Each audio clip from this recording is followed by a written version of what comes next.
Hello friends, आप सबका all field command channel में स्वागत है। और ट्रांजिस्टराइज जो पावर सप्लाई होता है जिसमें ट्रांजिस्टर प्रयोग किए जाते हैं, उस पावर सप्लाई से रिलेटेड अनेकों फॉल्ट होते हैं। तो आज इस वीडियो के जरिए हम लोग समझेंगे कि कौन कौन से फॉल्ट पावर सप्लाई से रिलेटेड होते हैं। और पिछली वीडियो में हम लोगों ने समझा था कि पावर सप्लाई अगर डेड के पोजीशन में हो तो उसको किस प्रकार से हम लोग रिपेयरिंग करते हैं, सर्किट डायग्राम के ज़रिए हम लोगों ने समझा था। तो इस वीडियो में जो है आने वाले अन्य फॉल्ट जो होते हैं उसके बारे में आज हम लोग विस्तार से जानेंगे। तो इसमें हम लोग सबसे पहले ये समझेंगे कि पावर सप्लाई में एक प्रोमिनेंट फॉल्ट होता है एसी फ्यूज़ का बार बार उड़ जाना। जो एसी फ्यूज लगा होता है वह बार बार उड़ जाता है। कब? जब पावर सप्लाई फॉल्टी हो जाता है तब। तो उस स्थिति में टेलीविज़न सेट डेड हो जाता है। तो अगर एसी फ्यूज बार बार उड़े तो उसका मुख्य कारण क्या होता है कि ये जो हाई वोल्ट लाइन है, तो यहाँ से लेकर के ये 300 वोल्ट के लाइन से रिलेटेड अगर कोई भी कंपोनेंट शॉर्ट कर जाएंगे तो उस स्थिति में एसी फ्यूज़ बार बार उड़ता है। तो एसी फ्यूज़ अगर उड़े तो उस स्थिति में आपको कहाँ कहाँ जांच करना है, तो इसके बारे में समझेंगे। तो देखिए, सबसे पहले हम लोगों को यहाँ जो है मल्टीमीटर को कंटिन्यूटी के रेंज में फिट करके जब चेक करेंगे तो यहाँ पर शॉर्टिंग आपको शो करेगा। शॉर्टिंग का मतलब है कि मल्टीमीटर से जब आप यहाँ चेक कीजिएगा बीप के रेंज में तो यहाँ पर बीप की आवाज़ प्राप्त होगी। और अगर बीप की आवाज़ प्राप्त हो तो ये समझिए कि इधर की शॉर्टिंग है। तो इस स्थिति में अगर फ्यूज़ बार बार उड़ता है तो उस स्थिति में ये मेन फिल्टर कैपेसिटर है, यहाँ लगा हुआ कैपेसिटर और यहाँ का लगा हुआ पावर ट्रांजिस्टर और यहाँ लगा हुआ कैपेसिटर की जाँच करेंगे। जो भी ग्राउंड लाइन से रिलेटेड जो कंपोनेंट है उसकी हम लोग जाँच करते हैं। तो यहाँ से लेकर के यहाँ तक की जाँच करेंगे। और इसके अलावे अगर आपको इधर शॉर्टिंग शो करे मल्टीमीटर को अगर बीप के रेंज में फिट करने के बाद, और अगर यहाँ शॉर्टिंग शो करे अर्थात बीप की आवाज़ प्राप्त हो, तो उस स्थिति में इस लाइन से रिलेटेड हम लोग कंपोनेंट की जांच करते हैं। जैसे कि यहाँ लगे हुए 4 डायोड, यहाँ पर लगे हुए कैपेसिटर है, इसके अलावे यहाँ पर जो है पैरेलल में लगा हुआ कैपेसिटर है, और किसी टेलीविज़न सेट में VDR लगा होता है। तो VDR भी खराब हो सकता है और PTC अगर शॉर्ट कर जाएगा तो भी आपका एसी फ्यूज़ बार बार उड़ेगा। तो जो दूसरा जो फॉल्ट होता है वो होता है कि यहाँ लगे हुए डायोड, ब्रिज रेक्टिफिकेशन में लगे हुए डायोड का बार बार खराब हो जाना। ब्रिज रेक्टिफिकेशन में लगे हुए डायोड अगर बार बार खराब हो तो इसका मुख्य कारण क्या होता है कि अगर यह इस लाइन में, इधर के लाइन में अगर शॉर्टिंग हो जाएगी तो उस स्थिति में ये ब्रिज रेक्टिफिकेशन में लगे हुए डायोड पर जो है काफ़ी मात्रा में लोड पड़ेगा और लोड की स्थिति में ये डायोड जो है ख़राब हो जाते हैं। तो अगर ब्रिज रेक्टिफिकेशन में लगे हुए डायोड बार बार ख़राब हो तो उस स्थिति में इधर शॉर्टिंग की जांच करते हैं। तो कैसे जांच करते हैं वो थोड़ा देर पहले हम लोग समझे कि मल्टीमीटर के द्वारा जब चेक करेंगे तो बीप की आवाज़ प्राप्त नहीं होनी चाहिए। अगर बीप की आवाज़ प्राप्त हो तो समझिए कि इधर शॉर्टिंग है। उस स्थिति में डायोड बार बार ख़राब हो जाएंगे।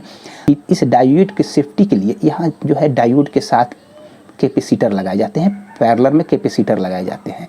तो डायोड के साथ जो कैपेसिटर लगा होता है इसको हम लोग सर्ज कैपेसिटर बोलते हैं, जो कि डायोड के सेफ्टी के लिए लगे होते हैं। तो अगर ये यहाँ का लगा हुआ कैपेसिटर या यहाँ का लगा हुआ कैपेसिटर अगर ख़राब हो जाएंगे तो उस स्थिति में भी आपका डायोड जो है बार बार ख़राब हो जाता है। तो अगर डायोड बार बार ख़राब हो तो यहाँ डायोड के साथ लगे हुए कैपेसिटर, जिसको सर्ज कैपेसिटर बोलते हैं, वो कैपेसिटर ख़राब हो सकते हैं। और इसके अलावे अगर डायोड अगर अच्छा क्वालिटी का नहीं लगाइएगा, घटिया क्वालिटी का डायोड लगाइएगा तो भी डायोड बार बार ख़राब हो सकते हैं। और इसके अलावा देखिएगा कि यहाँ जो है आपके पावर सप्लाई के आउटपुट से विभिन्न प्रकार के वोल्ट निकलते हैं। तो अगर पावर सप्लाई के आउटपुट में लगे हुए डायोड अगर बार बार ख़राब हो तो उस स्थिति में भी इन डायोड के साथ लगे हुए कैपेसिटर जो लगे होते हैं इनके पैरेलल में, वह कैपेसिटर की खराबी होगी। या आपको इस लाइन से रिलेटेड अगर शॉर्टिंग होगी, अगर 110 वोल्ट के लाइन में शॉर्टिंग होगी तो उस स्थिति में डायोड आपका बार बार ख़राब हो सकता है। या डायोड अगर अच्छा क्वालिटी का नहीं लगा, घटिया क्वालिटी का डायोड अगर यूज में लाते हैं तो उस स्थिति में भी डायोड बार बार ख़राब हो सकता है। इसके बाद अगला फॉल्ट होता है कि टेलीविज़न के स्क्रीन पर वाटर डॉट्स आना, यानी कि टेलीविज़न के स्क्रीन पर आपका पिक्चर साफ स्पष्ट नहीं आकर के छोटे छोटे सफ़ेद रंग के बूंदा नजर आएंगे। तो अगर फ्लिकरिंग पिक्चर आ रहा हो तो उस स्थिति में सबसे पहले आपको जो AV कोड लगाते हैं, जो टेलीविज़न में AV कोड यूज़ करते हैं, उस AV कोड की हम लोग जांच करते हैं। एवी कोड का जो बाहरी जो आपका टर्मिनल होता है जो कि ग्राउंड से कनेक्ट होता है सेट टॉप बॉक्स और टीवी के साथ है, तो अगर उसमें फॉल्ट हो जाएगा, एवी कोड में अगर खराबी होगी तो उस स्थिति में भी आपको जो है वाटर डॉट्स जो है टेलीविजन की स्क्रीन पर प्राप्त होने वाले चित्र में छोटे छोटे सफ़ेद रंग के बूंदा नजर आएंगे। तो अगर एवी कोड सही हो और फिर भी आपके टेलीविजन के स्क्रीन पर वाटर डॉट्स आए, छोटे छोटे जो है सफ़ेद रंग के बूंदा आए, तो उस स्थिति में आपको पावर सप्लाई में लगा हुआ जो लाइन फिल्टर जो होता है उसको हम लोग चेंज करेंगे। लाइन फिल्टर का काम क्या है कि एसी वोल्ट में आने वाले अशुद्धियों को ये जो है फिल्टर करने का काम करता है।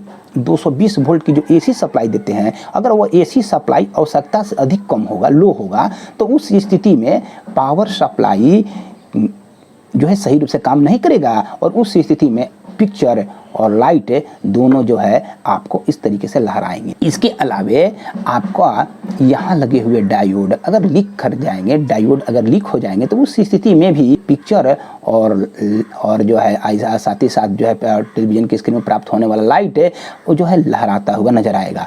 इसके अलावे आपका यहाँ जो लगा हुआ जो फिल्टर कैपेसिटर है, अगर ये फिल्टर कैपेसिटर खराब हो जाता है या इन डायोड के साथ लगे हुए फिल्टर कैपेसिटर में अगर खराबी हो जाएगी, फिल्टर कैपेसिटर सही रूप से काम नहीं करेंगे, तो उस स्थिति में भी जो है पिक्चर और लाइट लहराते हुए नजर आएंगे। तो मुख्य रूप से फिल्ट्रेशन की जांच करना है। ये यहाँ लगे हुए डायोड जो कि एसी वोल्ट को डीसी में बदलने का काम करते हैं और साथ ही साथ यहाँ पर कैपेसिटर की जांच करेंगे, मेन फिल्टर कैपेसिटर की जांच करेंगे। तो एक फॉल्ट होता है कि आउटपुट जो ट्रांजिस्टर होता है, पावर आउटपुट जो ट्रांजिस्टर होता है, उसका बार बार खराब हो जाना।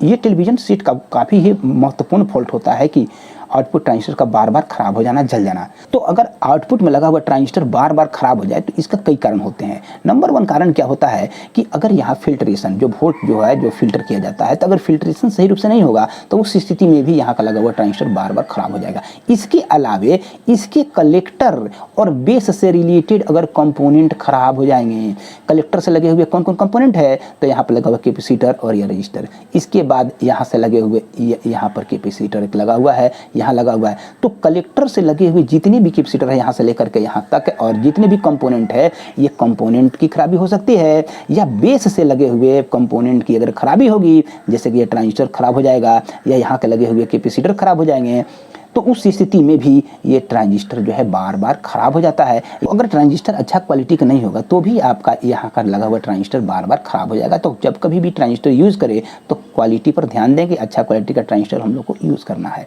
अगर जो है टेलीविजन के स्क्रीन के किसी किनारे पर अगर कलर का धब्बा आए और वो धब्बा परमानेंट रहे, तो उस स्थिति में समझिए कि आपका जो पिक्चर ट्यूब है वह है मैग्नेटाइज हो गया है, यानी कि पिक्चर ट्यूब के आसपास चुंबकीय क्षेत्र उत्पन्न हो गया है।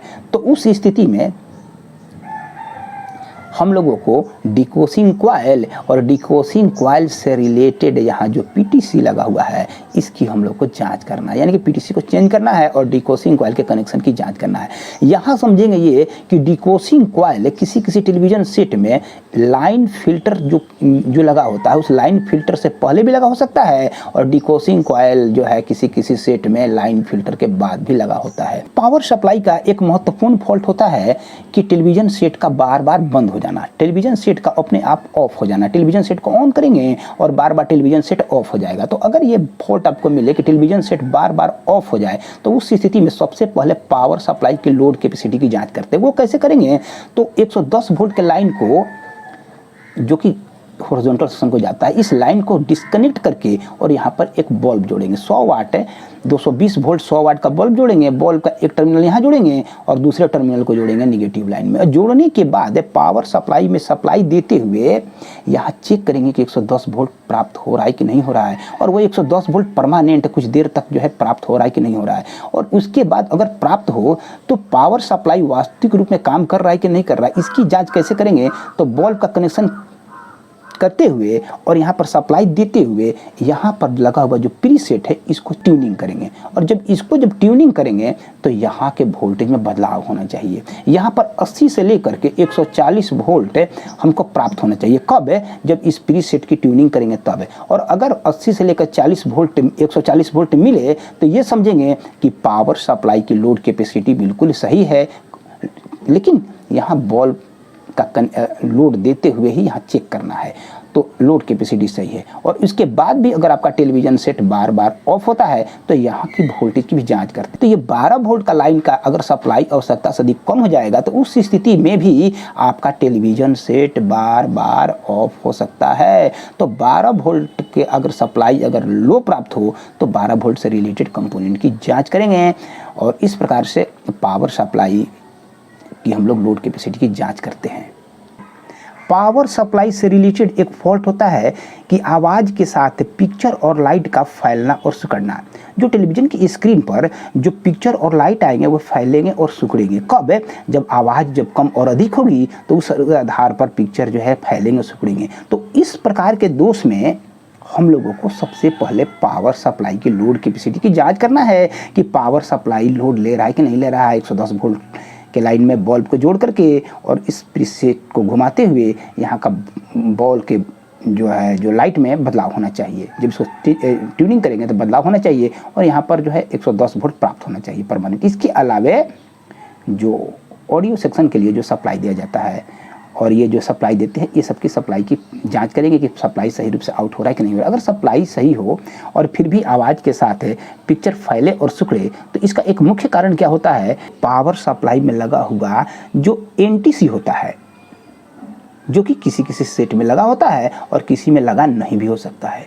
तो जो एनटीसी अगर लगा हो वो कहाँ लगा होता है, तो एसी वोल्ट के लाइन में आपका एनटीसी का यूज़ किया जाता है। किसी एक लाइन में यूज़ किया जाता है एनटीसी या तो इस लाइन में लगा होगा या इस लाइन में लगा होगा।